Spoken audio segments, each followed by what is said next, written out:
Our brains are full of neural maps. Every time we learn something, we create a new neural map in our brain.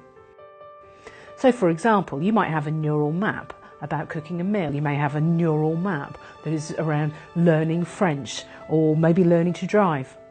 And in fact, the more you practice that skill, the deeper that map becomes, the stronger it becomes in our brain, to the point where you don't even have to think about it very much anymore. So initially, when you started learning to drive the car, you had to think very consciously about where the gear stick was and where the accelerator and the brake was. But over time, as that neural map in your brain becomes stronger and stronger, those actions and behaviours just become automatic. Now, unfortunately, that also happens with addiction. Sex addiction rewires the brain. It creates a new neural map. And one of the key things that helps us remember those maps is a chemical called dopamine. Dopamine is a chemical that is the common denominator in all addiction. It's a chemical that reminds us of the things that are most pleasurable in our lives. So something that triggers dopamine is something that is going to strengthen your neural map.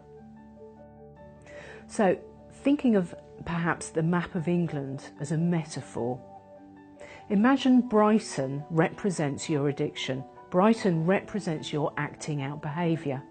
As someone who's been to Brighton, I know that it's a lovely place. It's very exciting. It's full of lots of different things to do. Somewhere you can lose yourself. Perhaps that's also true of your addiction. London represents everyday life. So you live in London, it's where your everyday life happens. But when you want a dopamine high, you go to Brighton. Now, if you go to Brighton on a regular basis in your addiction, if your acting out has become a regular thing that you do, then that neural pathway in your brain is going to get stronger and stronger and stronger. The more often you drive down that neural pathway, the stronger it will become, the more automatic it will become, like when you learnt to drive a car. So that neural pathway in your brain, that road from London to Brighton, becomes a motorway. It becomes the M23, a fast, easy route to access dopamine. Recovery from addiction means not going to Brighton. And it means not thinking about Brighton either, because we know that when you fantasise, you actually trigger the dopamine pathway in the same way. You need never to go to Brighton again, so that that motorway can begin to get potholed and grow over. It will become weaker and weaker. But instead, you need to develop new roads, new ways of accessing dopamine. So let's think of some other coastal towns. Perhaps Portsmouth is going to represent another way you can access dopamine. That might be going out with friends.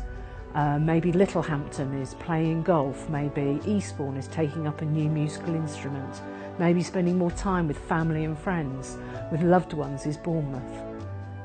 Initially, when you start trying to access those neural pathways, they're going to be little B roads, and you might find yourself having to go to Bournemouth via Leeds.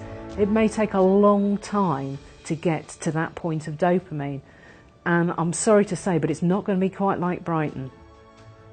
But if you're tempted to go back to Brighton again, you are just going to strengthen that neural pathway. What you have to do is keep going to Bournemouth, keep going to Portsmouth, keep accessing those other types of dopamine so that those roads can become stronger and stronger and stronger.